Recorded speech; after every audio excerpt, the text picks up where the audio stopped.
మాంది అనే గ్రహము మీ జాతకంలో ఎక్కడ ఉంటే, ఏ స్థానంలో ఉంటే అక్కడ తత్సంబంధ ప్రేత శాపము, ప్రేత దోషము మీ జాతకంలో ఉంటుంది. ఆ మాంది అనే గ్రహము తను ఉన్న స్థానం నుంచి ముందు స్థానాన్ని, వెనుక స్థానాన్ని, తనున్న స్థానాన్ని 3 స్థానాలను డ్యామేజ్ చేస్తుంది. ఈ విషయం తెలియక చాలామంది గురుబలాన్ని, శని బలాన్ని, రాహుకేతు బలాన్ని చూసుకుంటూ ఫలితాన్ని నిర్ధారిస్తూ ఉంటారు.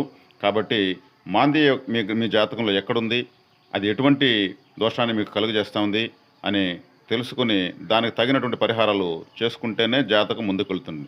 లేదంటే ఎన్ని రాజయోగాలున్నా ఈ మాంది అనే గ్రహం ముందుకు వెళ్ళనీయదు. ఇది ప్రేత గ్రహము. ప్రతి ఒక్కరి జాతకంలో ఒక స్థానంలో ఖచ్చితంగా ఉంటుంది.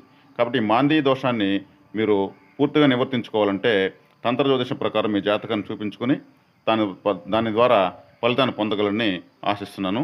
కాబట్టి ప్రతి ఒక్కరూ కూడా ఈ వీడియోని 10 మందికి షేర్ చేయవలసిందిగా కోరడం అనేది. Thank you.